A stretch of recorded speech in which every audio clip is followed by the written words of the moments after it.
Class 10 के लिए हम लोग पढ़ेंगे आज प्रतिरोधों का संयोजन। पिछले दिन जो पढ़ाया गया था उस टॉपिक के बाद अभी का टॉपिक हमारा है प्रतिरोधों का संयोजन, कॉम्बिनेशन ऑफ रेजिस्टेंस। हमने आपको बताया था कि प्रतिरोधों को हम क्यों जोड़ते हैं। प्रतिरोधों को जोड़ने के लिए जोड़कर हम बाह्य परिपथ में धारा को कम कर सकते हैं अथवा बढ़ा सकते हैं। यानी कभी भी बाह्य परिपथ में यदि धारा का मान कम होता है तो बीच में प्रतिरोध बढ़ा देने पर धारा का मान कम हो सकता है। तो हमें पढ़ना है प्रतिरोधों का संयोजन। हमारा टॉपिक है प्रतिरोधों का संयोजन। क्लास 10 में जो भी लोग चैनल को सब्सक्राइब नहीं किए हैं वो लोग सब्सक्राइब कर लें। इसके बाद आपका पहला चैप्टर कंप्लीट हो जाएगा। प्रतिरोधों का संयोजन यानी प्रतिरोधों को हम जोड़ सकते हैं दो तरह से। एक होता है सीरीज कॉम्बिनेशन और दूसरा होता है पैरेलल कॉम्बिनेशन। माने हम दो तरह से जोड़ सकते हैं। पहला है श्रेणी क्रम संयोजन, पहला टॉपिक है श्रेणी क्रम संयोजन और दूसरा टॉपिक है समांतर क्रम संयोजन।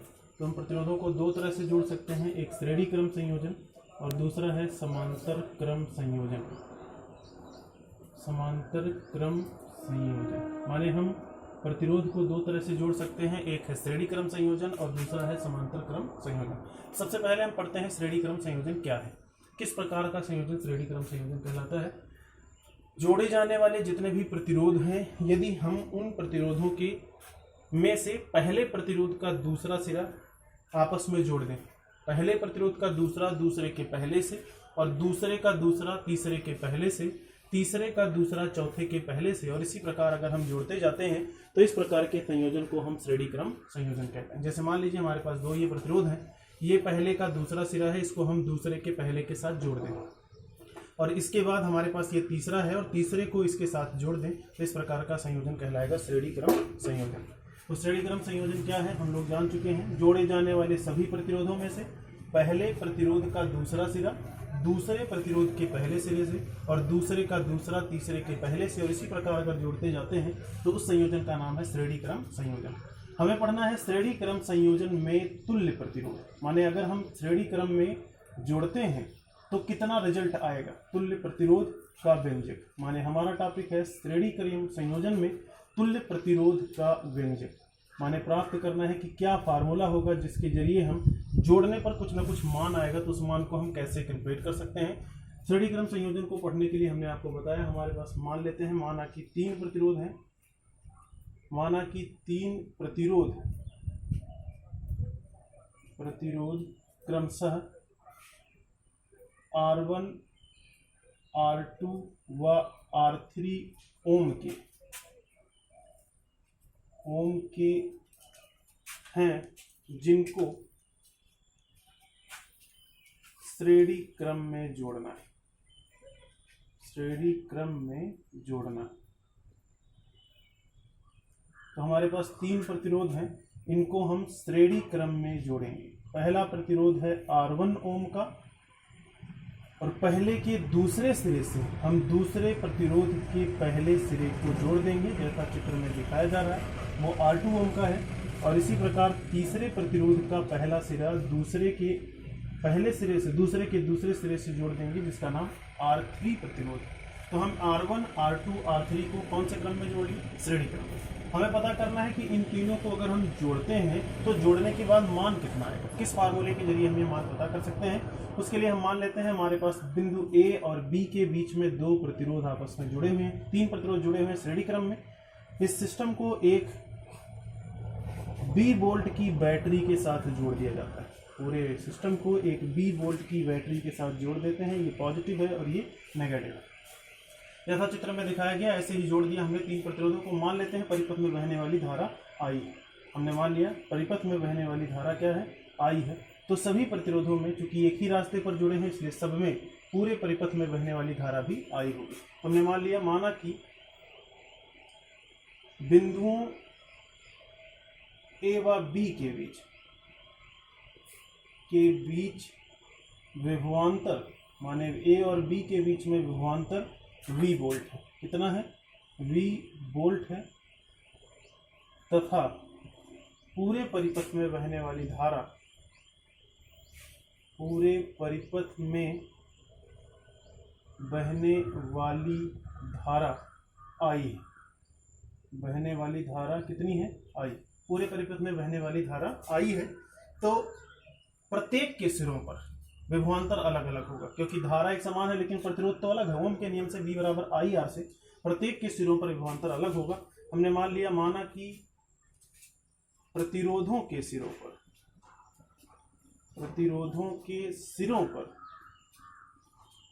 विभवांतर क्रमशः B1, B2 व B3 वोल्ट है। तो ओम के नियम से, इसके नियम से, ओम का नियम क्या है? V बराबर I इंटू आर। तो पहले सिरों पर विभवांतर आपने मान लिया है B1 है, तो पहले सिरों पर अगर आपने विभवांतर B1 माना है, दूसरे सिरों पर विभवांतर B2 और तीसरे के सिरों पर विभवांतर B3 है, तो ओम के नियम से आपको मिलेगा B1 बराबर I इंटू R1। I1 होना चाहिए लेकिन धारा पहले सब में एक समान है, इसलिए I इंटू R1 होगा। इसी प्रकार V2 बराबर हो जाएगा I into R2 and V3 बराबर हो जाएगा I इंटू R3। ध्यान से देखेंगे समझ जाएंगे। प्रत्येक के सिरों पर विभवांतर अलग अलग होगा। चूंकि स्रोत का विभवांतर V है, आप लिखेंगे चूंकि स्रोत का विभवांतर कितना है? V वोल्ट है, तो V ही 3 पार्टों में बटा है, इसलिए B बराबर क्या मिलेगा? B1 plus B2 plus B3। ध्यान से देखिए, यही B विभवांतर वोल्ट आपने लगाया था, ये 3 पार्टों में बट गया, B1, B2 और B3, तो ये जुड़ करके आपस में बराबर हो जाएगा। V बराबर होगा B1 plus B2 plus B3। परंतु B1, B2, B3 की वैल्यू हम अलग अलग जानते हैं। B1 का मान रख देंगे I into R1 plus I into R2 plus I into R3, में से कॉमन हो जाएगा I, बचेगा R1 plus R2 plus R3। तो आपने इक्वेशन नंबर फर्स्ट मान लिया। तीनों को आप जोड़ते हैं तो जोड़ने के पश्चात ये रिलेशन मिलेगा B बराबर I into R1 plus R2 plus R3। इस तरह से इक्वेशन नंबर फर्स्ट मान लेते हैं। हमने मान लिया कि इन तीनों को जब हम जोड़ते हैं तो कोई ना कोई मान आता है। हमने माना कि बिंदुओं A व B के बीच जितने भी प्रतिरोध लगे हैं सबका तुल्य प्रतिरोध R है, मतलब जोड़ने पर R आता है।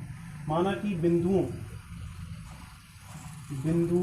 A व B के बीच तुल्य प्रतिरोध, हमने मान लिया बिंदुओं A व B के बीच तुल्य प्रतिरोध कैपिटल R है। कितना है?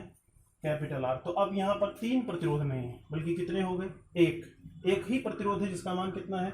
R ओम। स्रोत का विभवांतर अभी भी B है, बहने वाली धारा IR है, तो ओम का नियम फिर लगाएंगे। तो ओम के नियम से अब एक ही प्रतिरोध है, ओम के नियम से विभवांतर अभी भी B है, धारा अभी भी I है, तो B बराबर हो जाएगा I इंटू R। R क्या है? तुल्य प्रतिरोध, मतलब सबको जोड़ने के बाद जो आया था, ये हमने मान लिया। समीकरण 1 और 2 की तुलना कर लेते हैं। समीकरण 1 तथा 2 की तुलना करने पर, अगर हम तुलना करते हैं तो तुलना करने पर लेफ्ट और लेफ्ट बराबर है, तो राइट और राइट बराबर हो जाएगा। इसका लेफ्ट B है, इसका लेफ्ट B है, इसका लेफ्ट और राइट आपस में बराबर हो जाएगा। तो I R बराबर होगा I into R1 plus R2 plus R3। I से I कट जाएगा, इक्वेशन मिल जाएगा R बराबर R1 plus R2 plus R3। ध्यान से देखिए, अगर श्रेणी क्रम में प्रतिरोधों को जोड़ना है तो इसके लिए फार्मूला मिल गया R बराबर R1 plus R2 plus R3। जैसे कोई एग्जाम्पल मान लीजिए हमारे पास 3 प्रतिरोध है। एक 2 ओम का है, ध्यान से सुनिए, एक 1 ओम का है और दूसरा 3 ओम का है।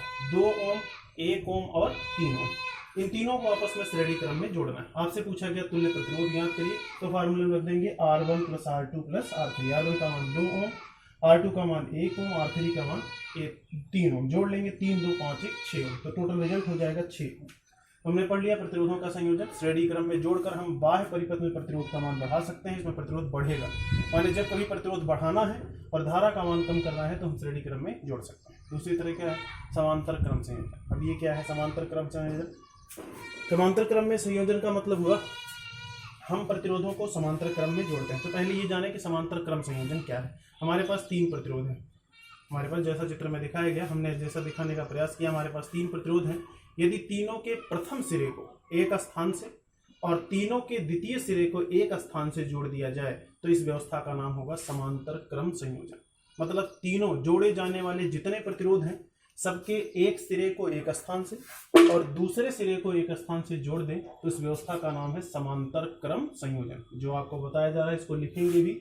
जोड़े जाने वाले सभी प्रतिरोधों के प्रथम सिरे को एक स्थान से और द्वितीय सिरे को एक अन्य स्थान से अगर जोड़ दिया जाता है, इस व्यवस्था का नाम होगा समांतर क्रम संयोजन। हम मान लेते हैं माना कि तीन प्रतिरोध बिंदुओं ए व बी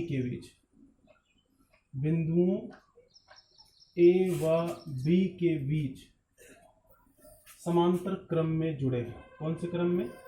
समांतर क्रम में जुड़े हैं, जिनके मान R1 R2 व R3 ओम है।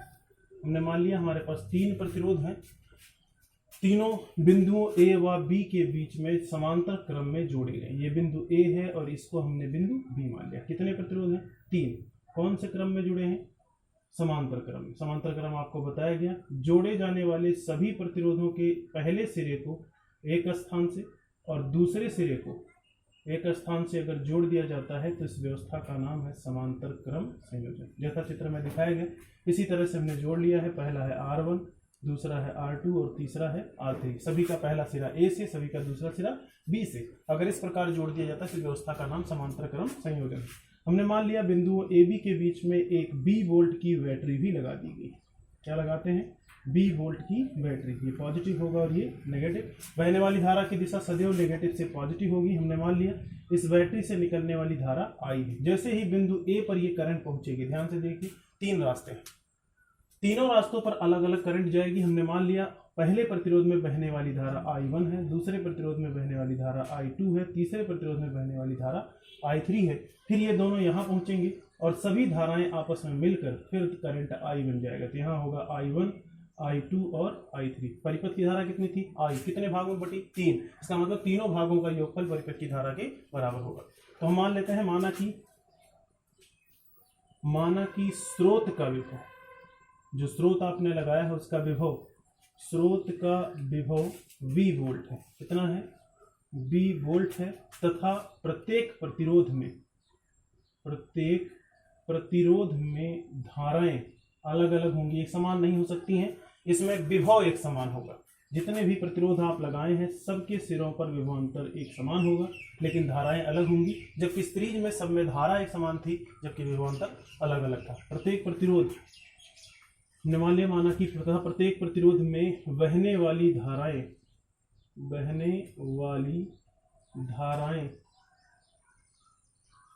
I1, I2 व I3। प्रत्येक प्रतिरोध में बहने वाली धाराएं I1, I2 व I3 हैं। तो कौन सी करंट कितने भाग में? स्रोत की करंट I है, I तीन पार्टों में बढ़ जाती है, तो फिर मेन स्रोत की करंट I बराबर हो जाएगा I1 plus I2 plus I3। Question number first मान I बराबर I1 is equal to I1 plus I2 plus I3। फिर ओम का नियम लगाएंगे प्रत्येक प्रतिरोध के लिए। पुनः प्रत्येक प्रतिरोध के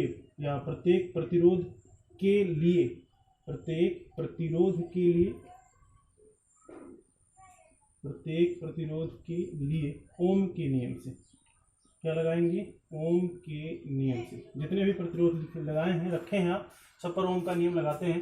तो पहले प्रतिरोध में बहने वाली धारा R1 करंट है, R1 प्रतिरोध है और I1 करंट है और विभवांतर B है। तो ओम के नियम से B बराबर होगा I1 इंटू R1। तो फिर I1 बराबर क्या मिलेगा? B upon R1। ये पहले वाले के लिए होगा I1 is equal to B upon R1। इसी प्रकार I2 बराबर क्या होगा? इसी प्रकार I2 इज इक्वल टू, विभवांतर वही है तो B ही रहेगा, प्रतिरोध अलग है, B by R2 and I3 is equal to हो जाएगा B अपॉन R3।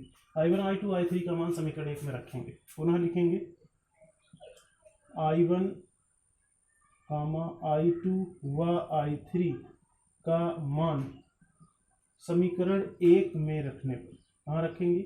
समीकरण 1 में रखने पर रख देते हैं।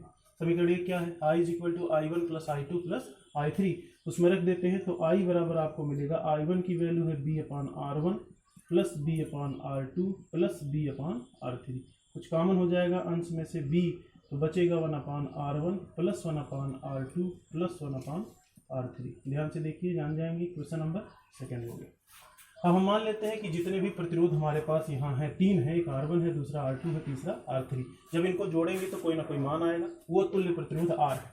हमने मान लिया, माना कि बिंदुओं A व B के बीच, बिंदुओं A व B के बीच तुल्य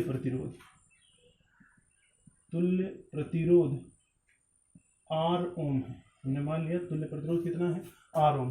तो अगर R ओम यहाँ पर तीनों हटाकर एक ही प्रतिरोध हो जाए जिसका मान R हो जाए तो विभवांतर B होगा, धारा I होगी, तो ओम का नियम लगाएंगे। तो ओम के नियम से आपको क्या मिलेगा, B बराबर I इंटू R या I is equal to V/R होगा। क्वेश्चन नंबर 3, समीकरण 2 और 3 की तुलना कर लीजिए। लिखेंगे समीकरण 2 तथा 3 की तुलना करने पर, 2 और 3 आपको दिखाई दे रहा है, इनकी तुलना करने पर लेफ्ट बराबर होगा, राइट बराबर होगा। तब B/R is equal to B/R1 plus B/R2। ध्यान से देखिए, राइट में हमारे पास जो लिखा था उसमें B into 1/R1 plus 1/R2 plus 1/R3 था। B से B कट जाएगा तो R फार्मूला आपको मिल जाएगा, 1/R is equal to 1/R1 plus 1/R2 plus 1/R3। माने कुल मिलाकर प्रतिरोधों को हम समांतर क्रम में भी जोड़ सकते हैं और तुल्य प्रतिरोध का फार्मूला होगा 1/R is equal to 1/R1 plus 1/R2 plus 1/R3। इन दोनों फार्मूले को ध्यान से देखिए तो इसमें प्रतिरोध बढ़ेगा और इसमें सदैव प्रतिरोध घटेगा। इसका मतलब जब प्रतिरोध का मान घटाना है तो समांतर क्रम में जोड़ेंगे और जब प्रतिरोध का मान बढ़ाना है तो श्रेणी क्रम में जोड़ेंगे। तो हमने पढ़ लिया, प्रतिरोधों को हम 2 तरह से जोड़ सकते हैं, एक है श्रेणी क्रम संयोजन और दूसरा है समांतर क्रम संयोजन। आपसे कोई पूछे श्रेणी क्रम संयोजन में प्रतिरोध का मान बढ़ेगा घटेगा तो आप सीधे कह सकते हैं बढ़ जाएगा। फार्मूला क्या होगा, R is equal to R1 plus R2 plus R3।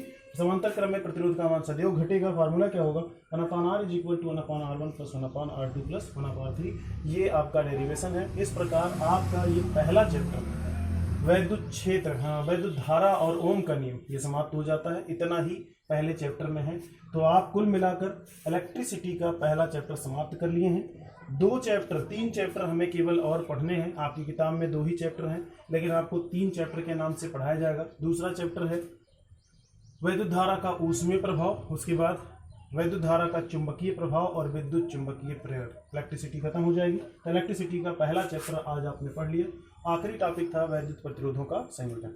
अब हम पढ़ेंगे इस पर आधारित न्यूमेरिकल, माने हम कोशिश ये करेंगे जानने के लिए कि कब समांतर क्रम संयोजन होता है और कब श्रेणी क्रम संयोजन होता है। तो हमारा टॉपिक होगा प्रतिरोधों के संयोजन पर आधारित टॉपिक हम पढ़ेंगे, कब समांतर क्रम संयोजन होगा और कब श्रेणी क्रम संयोजन। एग्जाम्पल इस पर पढ़ते हैं। एग्जाम्पल में आपसे कहा गया संलग्न चित्र में, जैसा चित्र बना है, संलग्न चित्र में तुल्य प्रतिरोध ज्ञात करिए। क्या ज्ञात करना है, तुल्य प्रतिरोध ज्ञात कीजिए। तो जो चित्र बना है उसके बारे में सबसे पहले देख लें। यहाँ पर एक प्रतिरोध कुछ इस तरह से बना है और यहाँ पर दूसरा प्रतिरोध कुछ इस तरह से बना है और तीसरा प्रतिरोध कुछ इस तरह से बना है, जैसा चित्र में दिखाया गया। यहाँ पर 5 ओम है, यहाँ पर 4 ओम है, यहाँ पर 3 ओम है। क्या प्रतिरोध है, 3 प्रतिरोध हैं। हमें जानना है कि इनका तुल्य प्रतिरोध कितना आएगा, मतलब इनको जोड़ेंगे तो मान कितना आएगा। क्या हमेशा हम सीधे ऐसे जोड़ लेंगे 5 4 9 3 12? नहीं, पहले ये पता करते हैं कि कौन से क्रम में है। पहले का दूसरा सिरा दूसरे के पहले से और दूसरे का दूसरा सिरा तीसरे के पहले से जुड़ा है, अर्थात ये कॉम्बिनेशन सीरीज होगा। क्या कहलाएगा, सीरीज। तो हम लिखेंगे बिंदुओं A व B के बीच, बिंदुओं A व B के बीच तुल्य प्रतिरोध, A व B के बीच तुल्य प्रतिरोध। A व B के बीच में 3 प्रतिरोध हैं और तीनों श्रेणी क्रम में जुड़े हैं। तो श्रेणी क्रम के लिए फार्मूला होता है R बराबर R1 plus R2 plus R3। यहाँ एक लाइन और आपको लिखना चाहिए, वो है 5 ओम 4 ओम व 3 ओम के प्रतिरोध श्रेणी क्रम में जुड़े हैं। प्रतिरोध कौन से क्रम में, श्रेणी क्रम में जुड़े हैं। अगर श्रेणी क्रम में जुड़े हैं तो तुल्य प्रतिरोध का फार्मूला होगा R बराबर R1 plus R2 plus R3। R1 की वैल्यू हम लोग जानते हैं 5 ओम R2 का मान है 4 ओम, R3 का मान है 3 ओम, जोड़ लेंगे 5 4 9 3 12 ओम, माने टोटल रिजल्ट कितना होगा 12 ओम। किसके बीच? AB के बीच। तो RAB आपने ज्ञात कर लिया। तो एक फार्मूला आपको मालूम हो गया और उसका उपयोग भी जान गए। सीधे सीधे क्वेश्चन लगा सकते हैं, वो इस तरह से पढ़ा जा सकता है। एग्जाम्पल नंबर 2, आपकी जिम्मेदारी है ये चैप्टर दोबारा क्लासरूम में नहीं पढ़ाया जाएगा। इलेक्ट्रिक करंट और ओम्स लॉ, ये आप इलेक्ट्रिसिटी का पहला चैप्टर पढ़ चुके हैं। इसका न्यूमेरिकल अभी तक कोई नहीं पूछा है। ये जिम्मेदारी आपकी है कि जो भी पढ़ाया जा रहा है उसको पूरा फेयर कॉपी में न्यूमेरिकल सहित कंप्लीट करें। जो समस्या होती है या जो न्यूमेरिकल आपसे नहीं लगता है वो पर्सनल व्हाट्सएप नंबर पर न्यूमेरिकल की फोटो खींच कर डालें, उसका सलूशन आप तक जल्दी पहुंच जाएगा। एग्जाम्पल नंबर 2, माने हम दूसरा एग्जाम्पल पढ़ेंगे कि अब क्या होगा अगर चित्र इस तरह से हो जाता है। यदि इसी फिगर को हम इस तरह से कन्वर्ट कर दें, ध्यान से देखें, अगर हम इस तरह से इसी फिगर को कन्वर्ट कर दें तो हमारे पास अब प्रतिरोध कितना होगा, इसके बारे में पढ़ना है। संलग्न चित्र में अभी भी हमारे पास जैसा चित्र में दिखाया गया ऐसे ही प्रतिरोध जुड़े हैं। चित्र के हिसाब से बिंदुओं A व B के बीच में तुल्य प्रतिरोध ज्ञात करना है। चित्र में A व B के बीच तुल्य प्रतिरोध ज्ञात करना है। तुल्य प्रतिरोध ज्ञात कीजिए, क्वेश्चन यही है। जैसा चित्र में दिखाया गया इसमें तुल्य प्रतिरोध ज्ञात करना है। तो क्या हम सीधे कौन सा फार्मूला लगाएंगे? R बराबर R1 plus R2 plus R3? नहीं, इससे पहले हम ये देखेंगे कि ये कौन से क्रम में जुड़े हैं। श्रेणी में है तो श्रेणी वाला फार्मूला, समांतर है तो समांतर वाला फार्मूला, जैसा रहेगा वैसा करेंगे। सबसे पहले ध्यान से देखिए 1 ओम का प्रतिरोध अकेले है, ये बारी बारी इन तीनों के साथ जुड़ा है। तो 1 ओम के प्रतिरोध को हम इनके साथ नहीं जोड़ सकते। अगर हम इसके साथ जोड़ेंगे भी तो हमें कोई रिजल्ट नहीं मिलेगा। तो सबसे पहले हम इस 3 ओम के प्रतिरोध को जोड़ेंगे। 3 ओम के प्रतिरोध को सबसे पहले हम जोड़ेंगे। ध्यान से देखिए 3 ओम के प्रतिरोध का पहला सिरा भी इधर से जुड़ा है, दूसरे का भी पहला सिरा और तीसरे का भी पहला सिरा, अर्थात ये 3 ओम के प्रतिरोध कौन से क्रम में है? समांतर क्रम में। यहाँ लिखेंगे 3 ओम व 3 ओम के प्रतिरोध समांतर क्रम में जुड़े। कौन से क्रम में? समांतर क्रम में जुड़े। माना कि इनका तुल्य प्रतिरोध R डैश है। R क्यों नहीं है ये भी सोच लेते हैं, क्योंकि इसके बाद अभी एक जोड़ना बाकी है। फाइनल रिजल्ट R होता है तो इसको हम R डैश मानेंगे। समांतर क्रम के लिए फार्मूला क्या बताया गया? 1/R is equal to 1/R1 plus 1/R2 plus 1/R3। तो यहाँ होगा 1/R नहीं बल्कि 1/R dash is equal to 1/R1 plus 1/R2 plus 1/R3। मान रख देते हैं। R1 की वैल्यू कितनी है? पहले प्रतिरोध का मान 3 ओम है, तो यहाँ होगा 1/3 प्लस 1/3 प्लस 1/3। हर समान है तो एलसीएम 3 हो जाएगा। हम इसको सीधे जोड़ेंगे 1 + 1 + 1। ये 1/R डैश की वैल्यू जोड़ लेते हैं। अंश में भी 3 हो जाएगा, 1/R डैश होगा, 3 से 3 कट जाएगा, यहाँ 1 होगा। R1/R dash is equal to 1, R dash is equal to 1 ohm. ध्यान से देखिए तो आपने जोड़ लिया। तो क्या ये फाइनल आंसर है? नहीं, अभी 1 ओम का प्रतिरोध बाकी है, तो चित्र भी बदल जाएगा। अब इन तीनों की जगह पर केवल एक प्रतिरोध लगाया जाएगा। कै ओम का? 1 ओम का। तो नया चित्र क्या होगा? नया चित्र यानी दूसरा जो फिगर बनेगा, अभी भी बिंदु A है, लेकिन ध्यान से देखिए इन तीनों की जगह पर अब 1 ओम का प्रतिरोध होगा। तो अगला फिगर इस तरह से बनेगा। बिना चित्र के कंप्लीट नहीं हो सकता है, इसलिए आपको फिगर भी बनाना होगा। ये A है, ये B है, यहाँ कितना आया था? 1 ओम, और यहाँ कितना लगा है? 1 ओम। अब AB के बीच में क्या प्रतिरोध जुड़े? ध्यान से देखिए, एक 1 ओम का है और दूसरा भी 1 ओम का, 2 ही प्रतिरोध है। कौन से क्रम में? श्रेणी के समांतर। चित्र में स्पष्ट है, पहले का दूसरा सिरा दूसरे के पहले सिरे से जुड़ा है, तो कौन से क्रम में हुए? श्रेणी क्रम में। तो आप लिखेंगे पुनः 1 ओम व 1 ओम के प्रतिरोध श्रेणी क्रम में जुड़े। कौन से क्रम में? श्रेणी क्रम में जुड़े। अगर श्रेणी क्रम में जुड़े हैं तो अब इसके सिवा और कोई प्रतिरोध नहीं बचा है, तो ये फाइनल आंसर होगा। श्रेणी क्रम के लिए फार्मूला है R is equal to R1 plus R2। मान रख लेते हैं। R1 की वैल्यू 1 ओम और R2 का मान भी 1 ओम। टोटल रिजल्ट हो जाएगा 2 ओम। तो कुल प्रतिरोध आपने ज्ञात कर लिया। रिजल्ट कितना है? 2 ओम। किसके बीच में है? AB के बीच में, इसलिए RAB लिख देंगे। कंफर्म है? तो आपने याद कर लिया, दो फिगर से वाले चित्र वाले क्वेश्चन आपको बताए गए थे जिसका तुल्य प्रतिरोध आसानी के साथ आपने कैलकुलेट कर लिया। अब हमें पढ़ना है इसी पर आधारित और भी हम टॉपिक पढ़ेंगे जिसमें मिक्स क्वेश्चन लिखे हो, श्रेणी समांतर सारा बना हो उसमें। अभी तक हम लोग ये पढ़ा था कि ज़्यादा से ज़्यादा श्रेणी है या समांतर है, अब हम पढ़ेंगे श्रेणी भी हो और समांतर भी हो तो हम कैसे प्रतिरोधों को जोड़ेंगे। केयरफुली पढ़ेंगे, आपकी किताब में बहुत से प्रश्न है, कम से कम मान के चलिए 15 से 20 प्रश्न आपको मिल जाएंगे। और अगर फिर भी और आप लगाना चाहते हैं तो 12वीं किताब में चैप्टर नंबर 4 में है, उसमें और भी क्वेश्चन आप लगा सकते हैं। एग्जाम्पल नंबर 3, अब की बार भी चित्र में हमको प्रतिरोध ही ज्ञात करना है। जैसा फिगर बना है इसको ध्यान से देखिए, इसी चित्र में आपको प्रतिरोध का मान ज्ञात करना है। ऐसे एक फिगर बना है, यहाँ पर बिंदु ए है, यहाँ पर बिंदु बी है, यहाँ पर इस तरह के प्रतिरोध है,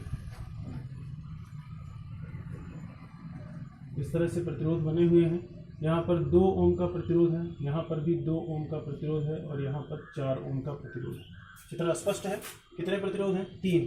और आपसे पूछा गया बिंदुओं ए व बी के बीच, बिंदुओं ए व बी के बीच तुल्य प्रतिरोध ज्ञात कीजिए, तुल्य प्रतिरोध ज्ञात कीजिए।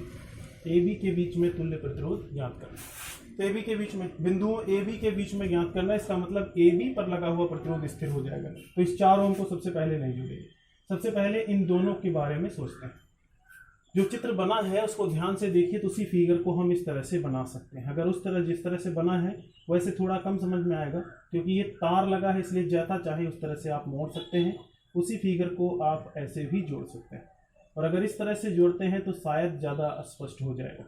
अब अस्पष्टता थोड़ा क्लियर है। ऊपर वाले प्रतिरोध को देखिए, 2 ओम और 2 ओम, 2 ओम और 2 ओम के प्रतिरोध एक दूसरे के साथ जुड़ गए। किस क्रम में है?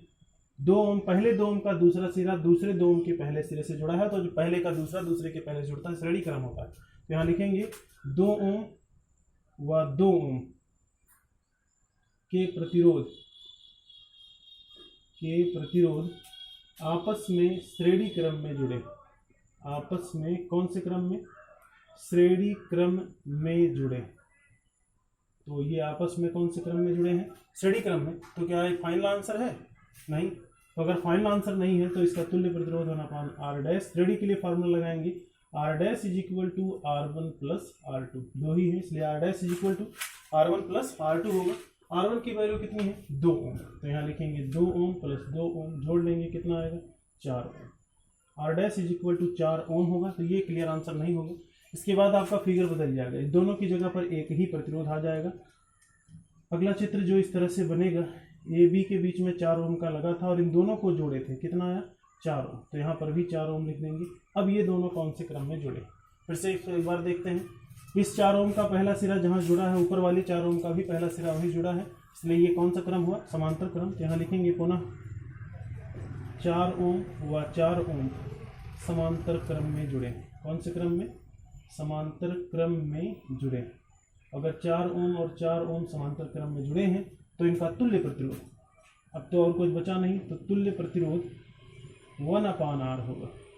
समांतर क्रम के लिए formula 1/r is equal to 1/r1 plus 1/r2। R1/r is equal to 1/4 plus 1/4।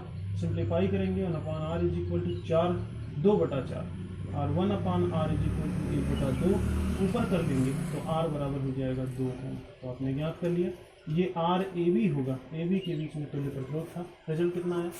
2 Om. Confirm हो पाया? तो जैसा चित्र में दिखाया गया, अगर इस तरह का फिगर है तो उसको आसानी के साथ आप कैप्चर कर सकते हैं। इतनी ही चीज़ें आपको पढ़नी है। इसी पर आधारित कुछ क्वेश्चन आपको होमवर्क के रूप में हम लिख दे रहे हैं। अगर आपके पास बुक है तो ठीक है, नहीं है तो आप इन क्वेश्चन को लगाने का प्रयास करेंगे जो आपकी किताबों में है। होमवर्क का पहला जो क्वेश्चन है, आपको ए बी के बीच में तुल्य प्रतिरोध सभी में ज्ञात करना है। जितने भी क्वेश्चन यहाँ लिखे जा रहे हैं सब में ए बी के बीच में प्रतिरोध ज्ञात करना है। तो हमारा अगला फिगर यानी जिसके बारे में हमको पढ़ना है उसमें कुछ इस तरह से चित्र बना है। सिंपली है, अगर आप थोड़ा सा भी प्रयास करेंगे तो ए बी के बीच में तुल्य प्रतिरोध ज्ञात कर ले जाएंगे। जैसा चित्र में दिखाया गया ऐसे ही ज्ञात करना है। ए बी के बीच में प्रतिरोध ज्ञात करना है। 6 ओम 6 ओम 6 ओम, ऐसा है 6 ओम 6 ओम और 6 ओम। ये 2 ओम है और ये 3 ओम। ए बी के बीच में तुल्य प्रतिरोध ज्ञात करना। शुरुआत कहाँ से करेंगे? ये 6 ओम के प्रतिरोध को कौन से क्रम में, समांतर क्रम में जोड़ लेंगे। उसके बाद जो आएगा अगले फिगर में सब श्रेणी क्रम में जोड़ लेंगे। इसी तरह से दूसरा क्वेश्चन जिसमें ए बी के बीच में आपको तुल्य प्रतिरोध ज्ञात करना है, उस पर भी क्वेश्चन पढ़ेंगे। अगर हमें ए बी के बीच में तुल्य प्रतिरोध अभी भी ज्ञात करना है तो अगला क्वेश्चन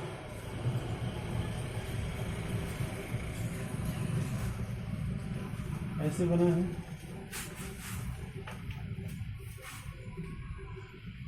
अगर केयरफुली देखेंगे तभी समझ पाएंगे। यहाँ पर 1 ओम का प्रतिरोध है, इसको 2 ओम कर लेते हैं, इसको 2 ओम कर लेते हैं, ये 3 ओम है, ये 3 ओम जैसा चित्र में बना है। इसी तरह से हमें ए बी के बीच में तुल्य प्रतिरोध ज्ञात करना है। 3 को सीरीज में, 2 को सीरीज में, जो आएगा उसको आपस में समांतर में जोड़कर एक के साथ सीरीज में कर देंगे तो टोटल रिजल्ट आपको मिल जाएगा। इस प्रकार से आपका पहला चैप्टर समाप्त हो जाएगा। जो लोग चैनल को सब्सक्राइब नहीं किए हैं वो चैनल को सब्सक्राइब कर लें। आपकी जिम्मेदारी जो आता है वो इस पूरे चैप्टर का न्यूमेरिकल लगाएंगे, और अगर आपसे नहीं लगता है तो उसका संबंधित प्रश्न हमारे पर्सनल व्हाट्सएप नंबर पर शेयर करेंगे। जल्द ही आपको सलूशन उपलब्ध हो जाएगा। आज के लिए कक्षा 10 में इतना ही। अगले वीडियो में आपको दूसरा चैप्टर पढ़ाते हुए नजर आएंगे। तो हमारा पहला चैप्टर जो समाप्त हुआ उसका नाम है वैद्युत धारा और ओम का नियम। वैद्युत धारा और ओम का नियम। अगला चैप्टर हम पढ़ेंगे वैद्युत धारा का ऊष्मीय प्रभाव। कक्षा 10 के लिए इतना ही आपको पढ़ना है। अगर इतना पढ़ ले जाते हैं तो आपके लिए सफिशिएंट होगा। धन्यवाद।